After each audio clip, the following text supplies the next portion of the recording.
Mars is closer to Earth than any planet with a solid surface you could stand on.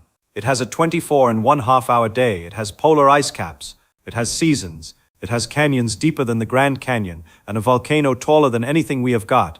And if you listen to enough excited talk, you come away with the impression that the only thing standing between humanity and a nice little colony on Mars is a better rocket and some clever engineering.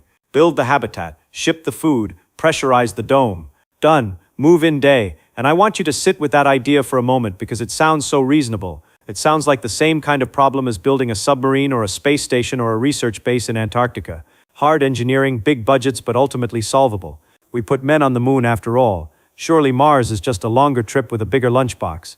Well, that is completely wrong, and I can show you why using nothing fancier than basic physics. See, the trouble with Mars is not that it is far away. The trouble is not that the trip takes a long time, although it does. The trouble is that Mars is trying to kill you in about 6 different ways at once, and most of those ways are not engineering problems. They are physics problems, and physics problems do not care how much money you throw at them. Physics problems do not negotiate, they just sit there being true, whether you like it or not. So let me walk you through what Mars actually is physically, and why the cheerful diagrams of little green houses on the Martian surface are leaving out some rather important details. Let us start with the most basic thing, air. You need air. On Earth, you walk around in a nice thick blanket of atmosphere, pressing down on you at about 101,000 pascals. That is what we call 1 atmosphere of pressure. Your body is built for it. Your lungs are built for it. Every blood vessel, every cell membrane, every fluid balance in your body is calibrated to operate inside that pressure. Mars has an atmosphere. People always mention that Mars has got an atmosphere. Great, except the average surface pressure on Mars is about 600 pascals. 600. That is less than 1% of what you are breathing right now. To get the equivalent pressure on Earth, you would need to go up to about 45 kilometers above the surface. That is not the top of a mountain. That is higher than any aeroplane flies. That is the edge of space. That is the kind of altitude where even the Air Force starts worrying about their pilots. And it gets worse. There is a number in aerospace medicine called the Armstrong limit, named after Harry George Armstrong, an Air Force flight surgeon who figured this out back in the 1930s and 40s. The Armstrong limit is the altitude at which the atmospheric pressure drops low enough that water boils at the normal temperature of the human body, 37 degrees. On Earth, that altitude is about 19 kilometers up above the Armstrong limit. Exposed body fluids, your saliva, your tears, the thin film of moisture lining the inside of your lungs. They begin to boil, not because they are hot, because the pressure around them is too low to keep them liquid. The pressure at the Armstrong limit is about 6.3 kilopascals, 6,300 pascals. The surface pressure on Mars is 600 pascals. You see the problem? Mars is not just below the Armstrong limit. Mars is 10 times below the Armstrong limit. If you stepped outside on Mars without a pressure suit, the moisture on your tongue would begin to boil instantly. Your eyes would swell. The fluid lining your lungs would vaporize. You would not suffocate. Exactly. Something more violent than that would happen first. The medical term is embolism. Gas bubbles forming in your tissues. Your body inflating like a grotesque balloon. You would lose consciousness in maybe 15 seconds. You would be dead in a few minutes. Now I should mention something about the composition of that atmosphere, because even if you could somehow pressurize it enough to breathe, you would still be in deep trouble. The Martian atmosphere is 95% carbon dioxide, about 3% nitrogen, a bit of argon and oxygen, 0.13%. That is essentially zero. On Earth, you breathe air that is about 21% oxygen. Your body needs a partial pressure of oxygen of at least about 16 kilopascals to function normally. On Mars, even if the total pressure were magically raised to Earth levels, the oxygen partial pressure would still be far too low to sustain you, and the carbon dioxide at those concentrations, it is actively toxic. Carbon dioxide is not just air, you cannot breathe. It is a poison. At concentrations above about 5%, it causes headaches, confusion, rapid breathing; above about 10%, unconsciousness and death. 95% carbon dioxide would kill you faster than the lack of oxygen would. So, the Martian atmosphere attacks you from 3 directions at once. Too thin to keep your body pressurized, too little oxygen to sustain your metabolism, too much carbon dioxide to avoid poisoning your blood. And we have not even mentioned the ultraviolet radiation pouring through that thin atmosphere, unfiltered by any ozone layer, sterilizing the surface like a hospital lamp. Mars has no ozone layer because there is virtually no free oxygen to form ozone from. The raw ultraviolet light from the sun hits the ground unimpeded. If you laid a petri dish of bacteria on Martian soil in direct sunlight, they would be dead within minutes. So no, you cannot step outside for a breath of fresh Martian air. That was probably obvious, but let me point out what is less obvious. On Earth, The failure of a window, a crack in a wall, a leaky seal on a door. These are nuisances. On Mars, any breach in your habitat is not a leak, it is an explosion. The pressure difference between inside and outside is nearly a full atmosphere. Every wall, every window, every airlock is a pressure vessel. Your entire living space is a balloon inflated to 12 pounds per square inch against an outside world that might as well be a vacuum. Now think about that for a moment in terms of engineering reliability. Every seal, every joint, every weld, every hatch must hold that pressure difference. Not for a week, not for a month, for years, for decades. If you are talking about a colony, and any failure anywhere is catastrophic. On a submarine, if you spring a leak, water comes in slowly. You have time. On Mars, if you spring a leak, air goes out fast. The atmosphere screams out of any opening because the pressure gradient is so enormous. You might have seconds to react depending on the size of the breach. This is not an unsolvable engineering problem. We build pressure vessels all the time, but it changes the nature of the challenge fundamentally. You are not building a house on Mars, you are building a spacecraft that never moves. And every spacecraft we have ever built requires constant maintenance, constant monitoring, and has a limited operational lifetime. Nobody lives permanently on the International Space Station. Crews rotate, equipment gets replaced, whole modules eventually fail and have to be abandoned. And here is another thing about pressure vessels that people forget. Fatigue. Materials under constant stress develop fatigue over time. Metals crack, seals degrade, polymers become brittle. On Earth, a building can stand for centuries because the structural loads are modest relative to the strength of the materials. On Mars, your habitat walls are under constant tension, holding back nearly a full atmosphere of pressure difference. Every thermal cycle, every day temperature swing, every vibration from equipment contributes to material fatigue. Mars has temperature swings of 80 to 100 degrees Celsius between day and night at some latitudes. That means your structure is expanding and contracting day after day, year after year. Every expansion and contraction stresses every joint, every seal, every weld. On Earth, thermal cycling is a well-known source of structural failure in bridges, pipelines, and aircraft. We manage it through inspections, maintenance schedules, and eventual replacement. On Mars, who inspects, who replaces, with what spare materials made from what manufacturing base? And consider this, the atmosphere on Mars, thin as it is not gentle. Mars has dust storms, not little dust devils, although it has those too. Mars has global dust storms that can engulf the entire planet for months at a time. These storms carry fine abrasive particles at speeds that, while not hurricane force due to the thin air, are persistent and relentless. This dust coats everything, it infiltrates every crevice, it erades surfaces, it clogs filters, it degrades solar panels, and over years and decades, it would grind away at any exterior surface of your habitat. Seals that were airtight on day one might not be airtight after a decade of dust abrasion and thermal cycling. Now let me take you to the second problem, and this one is sneakier. Radiation. On Earth, you are shielded from the worst of cosmic radiation by two things. The first is our magnetic field. Earth has a molten churning core of iron and nickel that generates a powerful magnetic field extending tens of thousands of kilometers into space. This magnetosphere deflects charged particles, galactic cosmic rays, solar wind, the high-energy protons, and heavy nuclei that come screaming in from every direction. The magnetic field sweeps most of them around the planet. You never even notice. The second shield is the atmosphere itself. Even the particles that make it past the magnetic field still have to plow through a thick column of air. The atmosphere absorbs and scatters a tremendous amount of incoming radiation before it ever reaches the surface. Mars has neither of these protections. Mars lost its global magnetic field somewhere around 4 billion years ago. The planet's core cooled, the churning stopped, the dynamo switched off, and once that happened, the consequences cascaded. Without the magnetic field, the solar wind had direct access to the upper atmosphere. Over hundreds of millions of years, it stripped away molecule after molecule. The atmosphere got thinner. As the atmosphere thinned, the surface pressure dropped. As the pressure dropped, liquid water could no longer exist on the surface. It either froze or evaporated and was carried away by the solar wind. Rivers dried up. Lakes vanished. Whatever Mars once was, it died slowly because the engine in its core went cold. Recent simulations have shown something even more surprising. A weak magnetic field, the kind Mars had for a while after its dynamo was fading, might actually accelerate atmospheric loss compared to having no field at all. The weak field lines get pushed back by the solar wind, creating channels that funnel atmospheric ions out into space faster than they would escape without any field. So Mars did not just lose its shield. For a while, the remnants of its shield may have made things worse. Physics can be cruel that way. Today, Mars has only faint remnant magnetic patches in its crust, the fossil imprints of the field that once was. These patches are too weak and too localized to provide meaningful shielding against either cosmic rays or solar wind stripping. And the atmosphere, we already discussed how thin it is, 600 pascals. That column of mostly carbon dioxide stops maybe 1 or 2% of incoming cosmic radiation.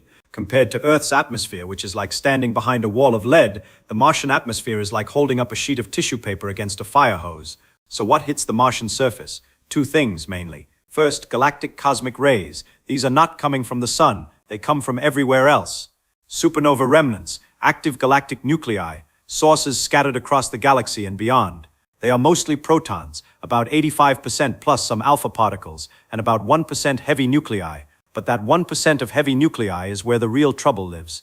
These are atoms, iron atoms, carbon atoms, oxygen atoms, stripped of their electrons and accelerated to enormous energies. Some of them are traveling at a significant fraction of the speed of light. When one of these heavy ions hits living tissue, it does not just ionize a molecule or two. It plows a track of destruction through your cells like a microscopic cannonball.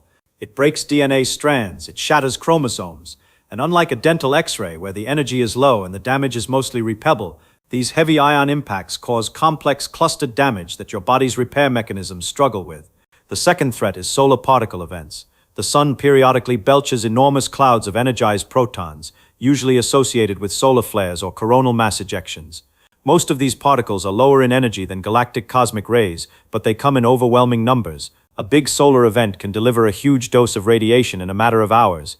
On Earth, the magnetic field deflects these events beautifully. On Mars, you just get hit. A physicist at the European Space Agency calculated that 1 day in deep space exposes you to about the same radiation dose that a person on Earth receives in an entire year. On the Martian surface, with the thin atmosphere providing a modest reduction, the dose is somewhat lower than in open space, but still enormously higher than on Earth. Estimates from instruments on NASA's Curiosity rover suggest that an astronaut on Mars would accumulate roughly 2/3 of a millisievert per day over the course of a year. That is about 240 millisieverts. The average person on Earth gets about 6 millisieverts per year from natural background radiation. So on Mars, you are soaking up roughly 40 times the natural radiation dose every year. And here's the subtle part that makes this worse than it sounds. Galactic cosmic rays cannot be shielded against in any practical way. This is a critical point. With solar particle events, you can duck behind something dense. Water works. Regolith works. A few meters of packed Martian soil would stop most solar protons. But galactic cosmic rays, the high-energy heavy nuclei, when these hit shielding material, they do not just stop, they shatter, they undergo nuclear fragmentation, producing showers of secondary particles, neutrons, lighter ions, gamma rays that can be even more biologically damaging than the original particle. NASA ran the numbers on aluminum shielding, the kind used in spacecraft. Adding more aluminum actually makes the radiation dose worse beyond a certain thickness because you generate more secondary particles than you block primary ones. The only material that helps significantly is hydrogen-rich shielding, water, polyethylene, things like that, but you need a lot of it, several meters of water equivalent. That is an enormous amount of mass to put between you and the sky, especially when you need to protect an entire habitat, not just a closet. So the radiation situation on Mars is not bad, but manageable. It is an open research problem. NASA's own radiation experts have said, and I am paraphrasing here, that with current shielding technology, a Mars mission would exceed acceptable career dose limits for astronauts. We are not talking about a small overage. We are talking about a fundamental conflict between the physics of cosmic ray interaction and the biology of human cells. Studies on animals exposed to simulated galactic cosmic rays showed persistent cognitive impairment with memory problems, difficulty with decisions, increased anxiety, reduced rates of fear extinction, which means the brain becomes less able to let go of fear responses. The damage was still measurable 6 months after exposure, and this was from doses comparable to what a Mars mission would deliver. The researchers found that the radiation caused measurable reductions in the complexity and density of the branching structures called dendritic spines on neurons in the prefrontal cortex. That is the part of the brain you use for planning, judgment, and problem solving. Exactly the faculties you need most when you are 8 months from the nearest hospital and everything you do is a matter of life and death. Imagine that the very environment you are living in is slowly degrading the one organ you absolutely cannot afford to lose function in. That is not an engineering problem with a wrench and weld solution. That is a physics problem fighting a biology problem, and currently biology is losing. And I have not even mentioned the dirt yet. The soil of Mars is toxic. This is one of those things that catches people off guard because soil sounds so benign. Dirt, ground. What could be dangerous about dirt? But Martian regolith, which is the technical name for the surface material, is laced with perchlorate compounds. The Viking landers discovered this back in 1976, and the Phoenix lander confirmed it in 2008. Perchlorates are salts of perchloric acid, and they are extremely reactive oxidizing agents. On Earth, perchlorate contamination in water is a regulated health hazard, even at parts per billion. In the Martian soil, concentrations are measured in parts per million, much higher. If you ingest perchlorate, it interferes with your thyroid gland's ability to absorb iodine, which in turn disrupts the production of thyroid hormones. Thyroid hormones regulate your metabolism, your growth, your brain development. Chronic perchlorate exposure can cause hypothyroidism. In children, it can impair cognitive development. And on Mars, this stuff is everywhere. It is in the soil, it will be in the dust. And Martian dust gets into everything. Martian dust is extraordinarily fine, finer than talcum powder. The particles are on the order of a few micrometers. And because Mars has dust storms, big ones that can engulf the entire planet for months, this dust is airborne constantly. Any habitat will have dust infiltration. Any airlock will let some dust in. Spacesuits will be covered in it. And the dust is not just perchlorate laden, it also contains iron oxides that give Mars its red color. And these fine particles are potentially damaging to lungs in the same way that asbestos or silica dust is dangerous on Earth. Fine particle inhalation causes inflammation, fibrosis, and over time irreversible lung damage. So the very ground you are standing on, the dirt you might want to grow food in, is poisoned, and the dust from that ground is trying to get into your lungs and your equipment at every opportunity. Any agricultural effort on Mars would need to not only pressurize and heat and light the growing environment, but also somehow wash or process the soil to remove perchlorates before plants could safely grow in it. Or you grow everything hydroponically in purified water using processed nutrients. Which brings us right back to the energy question. Let me shift gears now and talk about something that sounds more hopeful at first. Gravity. Mars has gravity. About 38% of Earth's gravity. So you are not floating around. You can walk. Things fall when you drop them. It feels like something. But here is the question nobody can answer yet with any confidence. Is 38% enough? We know what zero gravity does to the human body. We have decades of data from space stations. In microgravity, astronauts lose bone density at a rate of about 1 to 2% per month in their weight-bearing bones. Their muscles atrophy. They lose muscle mass at a rate of up to 20% in the first month if they do not exercise vigorously. Their cardiovascular system deconditions. Their heart shrinks slightly. Their blood pressure regulation goes haywire. They develop vision problems from increased intracranial pressure. Their immune systems weaken. The space station astronauts exercise for 2 hours a day to slow these effects. 2 full hours of resistance training and cardiovascular exercise every single day, and they still come back to Earth, noticeably weakened. After 6 months on the station, some astronauts need to be carried out of their capsules. Recovery takes weeks to months. Some bone density loss may never fully reverse. That is in zero gravity with an aggressive exercise program. On Mars, gravity is 38% of Earth's, which is better than zero, certainly. But is it enough to maintain human health indefinitely? Nobody knows. We have never studied the long-term effects of partial gravity on humans. Not lunar gravity, not Martian gravity, nothing between 0 and 1. We went to the moon, sure, but the longest anyone stayed was about 3 days. That tells us nothing about what a year or 5 years or a lifetime at 38% gravity would do. Indirect evidence is not encouraging. A systematic review of what we know about partial gravity suggested that gravity levels below about 40% of Earth's are probably insufficient to maintain full musculoskeletal and cardiopulmonary conditioning over the long term. Mars sits right at that boundary, perhaps below it. And the review noted that adequate countermeasures, meaning exercise programs that could compensate, appear to be unavailable with current technology. Think about what that means for a so-called colony. You are going to raise children on Mars, children whose bones develop in 38% gravity. Children who may never be able to visit Earth because their skeletal system never developed the density to handle 3 times the gravitational load they grew up in. Nobody has studied fetal development in partial gravity. Nobody has studied childhood growth in partial gravity. Nobody has any idea what happens to a developing human brain, a developing cardiovascular system, a developing skeleton in an environment where everything weighs a third of what it should. This is not pessimism. This is just honest accounting of what we do not know. And what we do not know is enormous. Now, I want to talk about something people rarely mention when they get excited about Mars.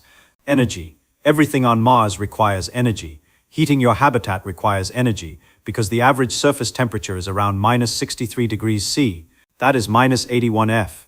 In winter at the poles, it can drop to minus 40 degrees C.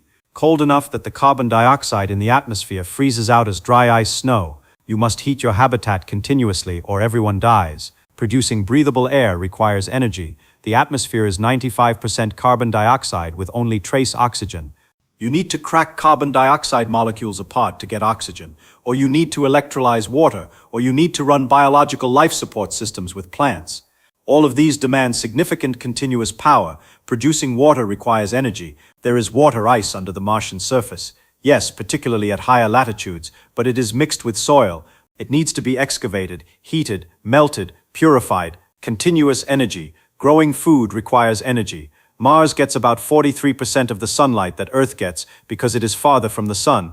So, your greenhouse needs supplemental lighting, or your growing season is long, and your yields are low. Plants also need warmth, pressurized atmosphere, and carefully managed nutrients. All energy intensive. Maintaining pressure in your habitat requires energy. Your air recycling system, your carbon dioxide scrubbers, your humidity control, your temperature regulation, all energy, all the time. And running all of this equipment means you need to manufacture replacement parts or bring them from Earth. Manufacturing on Mars requires energy. Smelting ore requires energy. 3D printing requires energy. Everything loops back to the same question. Where does the power come from? Solar panels work on Mars, but they produce less than half the power per square meter that they produce on Earth because Mars is farther from the sun. And Martian dust storms can blanket the planet for weeks or months, reducing sunlight to a fraction of normal. Remember Opportunity, the Mars rover. It survived for 15 years, far beyond its planned 90-day mission, until a planet-wide dust storm in 2018 blocked so much sunlight that its solar panels could not keep it alive. Nuclear power is the other option. Small fission reactors could provide reliable continuous power regardless of dust storms, but nuclear reactors require careful shielding, they require maintenance, they require trained operators, and they have limited fuel. You would need to either bring fissile material from Earth or figure out how to mine and refine uranium on Mars, which would require an entire industrial infrastructure that does not exist. And there is a subtlety about power on Mars that people overlook. On Earth, if your power plant breaks down, you call a repair crew. On Mars, your repair crew is the same 6 or 8 people who are also the doctors, the farmers, the geologists, the engineers, the plumbers, and the cooks. Every human in a Mars habitat is a critical system. If one person gets sick, the entire operation is degraded. There is no workforce to draw from. There are no specialists on call. Every person does multiple jobs, and they do them in an environment that is physically exhausting, psychologically isolating, and as we discussed, potentially brain damaging from radiation. This brings up something that is technically not physics but is closely related: human psychology and extreme isolation. Soviet and Russian cosmonauts who spent a year or more on Mir in the International Space Station reported significant psychological effects: depression, irritability, sleep disruption, interpersonal conflicts that became explosive in confined quarters. And those cosmonauts could look out the window and see Earth. They could talk to their families in real time or close to it. They knew that rescue was possible, that they could come home. On Mars, you are so far from Earth that home becomes an abstraction. The time delay in communication means you cannot have a normal conversation with anyone back on Earth. A question takes at minimum 6 minutes to get a reply, at maximum 44 minutes. Try having an emotional conversation with those pauses. Try getting counseling with a 20-minute gap between sentences. The psychological pressure of knowing that you are utterly, fundamentally alone, with no possibility of quick return, with no rescue if things go wrong, is something no human has ever endured for more than a few days. And those were the Apollo missions to the moon, where Earth was only 3 days away. A Mars crew would be isolated for a minimum of 2.5 to 3 years. Some proposals talk about one-way trips, about people who go and never come back. Think about the psychology of that decision, not just for the people who go, but for the small community they would form. A community of perhaps a dozen people trapped together in a space the size of a few apartments, knowing that this is it. This is all there will ever be for the rest of their lives. Human beings are social animals who evolved in groups of a few hundred in open landscapes with the ability to walk away from conflict. On Mars, you cannot walk away, you cannot take a break. You cannot visit a friend in another town. The walls of your habitat are the borders of your entire world. The energy budget for keeping humans alive on Mars is not like the energy budget for keeping humans alive in Antarctica. In Antarctica, the air is breathable, the pressure is normal, there is abundant water in the form of ice that you just melt. You do not need to manufacture your atmosphere. On Mars, you have to manufacture everything. Every breath, every glass of water, every bite of food, every degree of warmth, and any interruption in that power supply is not an inconvenience. It is a death sentence. Now, let me back up and talk about the journey itself, because the trip to Mars has its own physics problems that people gloss over. Earth and Mars are not always the same distance apart. At their closest approach during what is called opposition, they are about 55 million kilometers apart. At their farthest, they are over 400 million kilometers apart. You can only launch efficiently to Mars during transfer windows that open roughly every 26 months, when the orbital geometry works out. Using the most fuel-efficient trajectory, what is called a Hullman transfer orbit, the trip takes about 7 to 9 months each way. That is 7 to n months in a spacecraft in microgravity or near microgravity, soaking in cosmic radiation with no possibility of rescue or resupply. If something goes wrong 3 months into the trip, you cannot turn around. Orbital mechanics does not work that way. You are committed. The most energy-efficient abort option might still take months. You are farther from medical help than any human being has ever been. And communication. The speed of light is finite. It takes between 3 and 22 minutes for a radio signal to travel between Earth and Mars depending on their relative positions. That is one way. A round-trip message takes 6 to 44 minutes. You cannot have a real-time conversation. If a medical emergency happens on Mars, you cannot call a doctor and get advice in time. You have to handle it yourself with whatever you brought. This means that a Mars crew must be entirely self-sufficient in terms of medical capability. Every surgery, every diagnosis, every emergency treatment, but also self-sufficient in terms of hardware repair, software debugging, psychological support, conflict resolution. There is no going home if things get bad. There is no supply ship arriving next month. The next launch window is over 2 years away. Speaking of getting there, there is a fundamental equation in rocketry that constrains everything we do in space. It is called the Tsiolkovsky rocket equation, and it is beautifully simple and utterly merciless. It says that the change in velocity you can achieve depends on the exhaust velocity of your rocket and the natural logarithm of the ratio between your initial mass and your final mass. That ratio is called the mass ratio, and the logarithm is what makes it brutal. If you want to go faster or carry more payload, you need more fuel. But more fuel means more mass, and more mass means you need more fuel to accelerate that mass. And that additional fuel adds more mass. You see the spiral. This is sometimes called the tyranny of the rocket equation. And it means that for every kilogram of cargo you want to deliver to the surface of Mars, you need many, many kilograms of fuel back at launch. The exact ratio depends on your propulsion system. But with current chemical rockets, it is devastated. Getting a single kilogram to the Martian surface costs something in the range of tens of thousands of dollars.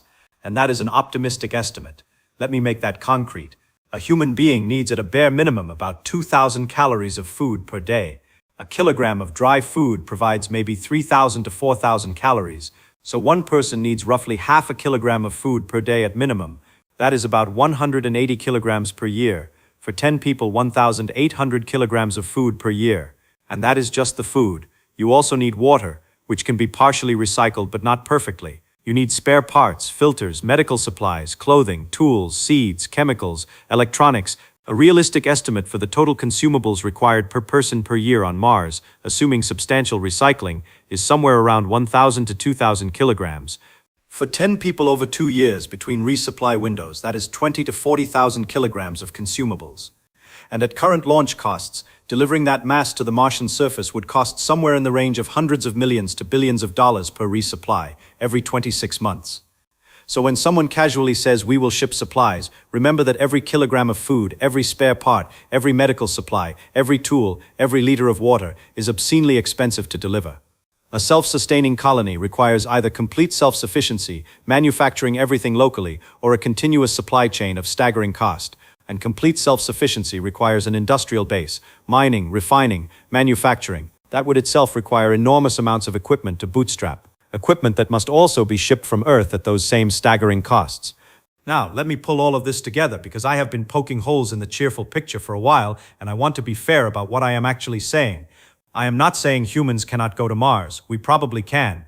The physics allows a visit, a short-duration mission perhaps on the surface for a year or two with very careful planning, aggressive radiation shielding, extensive life support, and an enormous logistical tail stretching all the way back to Earth that is probably achievable within the bounds of what we know. What I am saying is that living on Mars in the way we live on Earth is something entirely different. The word colony implies permanence, it implies self-sufficiency, it implies generations, and the physics of Mars creates barriers to permanence that are qualitatively different from any engineering challenge we have ever faced. On Earth, if your technology fails, nature provides a fallback. The air is breathable, the water is drinkable mostly. But the pressure is right, the temperature is survivable in most places, most of the time. But the radiation is low, gravity is correct. You can walk outside and live. That is what a habitable planet means. It means the physics of the environment is compatible with the physics of your body. Mars is not habitable. Let me be very precise about that. Mars is not habitable. It can be visited. It can perhaps be occupied the way we occupy a submarine or a space station in an engineered bubble that must be maintained at all times. But the planet itself is actively hostile to human biology in multiple independent ways simultaneously. The pressure will kill you in seconds. The temperature will kill you in minutes. The atmosphere will poison you. The radiation will damage your cells continuously at rates that may cause cancer, may cause brain damage, may cause heart disease, and will certainly accumulate over a lifetime. The gravity may slowly degrade your body in ways we cannot yet quantify. And every single one of these threats requires continuous, uninterrupted technological intervention to survive. I want you to really think about what continuous, uninterrupted technological intervention means over a time scale of generations. Every power plant must keep running. Every air system must keep recycling. Every seal must hold. Every piece of critical equipment must either last forever or be replaceable locally. There is no margin. On Earth, civilizations have risen and fallen. Empires have collapsed. Dark ages have come and gone. And through all of it, people survive because the planet itself is livable. On Mars, if your civilization falters, if your power grid goes down, if your knowledge is lost, if your supply chain breaks, everyone dies. Not in years, in days. That is a different kind of fragility than anything our species has ever experienced. We have always had the Earth beneath us as a safety net. Mars offers no safety net. Mars offers physics. Now here is where I want to turn from what sounds like a warning into something more interesting. Because understanding why Mars is so hostile actually teaches you something wonderful about Earth. Every single protection that Mars lacks, Earth provides. And Earth provides these protections not through any engineering, not through any conscious design, but through the sheer beauty of physics operating at planetary scale. Our magnetic field exists because our planet is large enough and still hot enough inside that molten iron circulates in the outer core, generating electric currents that produce a magnetic dipole field. This has been going on for billions of years. It is a self-sustaining dynamo powered by the slow cooling of the planet and the crystallization of the inner core. It is, when you think about it, one of the most remarkable physical systems in nature. A planet-sized electromagnet running itself, shielding an entire biosphere from particle radiation. Our atmosphere is thick because our gravity is strong enough to hold on to heavy molecules. And because our magnetic field prevented the solar wind from stripping the atmosphere away over geological time, Mars, being smaller with weaker gravity and no magnetic field, lost the battle. Its atmosphere was slowly peeled away molecule by molecule over billions of years. What remains is a ghost of what was once there. And with the atmosphere went the surface water, evaporated and lost to space. Our ozone layer exists because there is enough oxygen in our atmosphere, produced by photosynthetic life over billions of years, to form a stable layer of ozone in the stratosphere. This thin layer absorbs the worst of the sun's ultraviolet radiation. Mars has no ozone layer. The ultraviolet light reaching the Martian surface is intense enough to sterilize exposed organic material within minutes.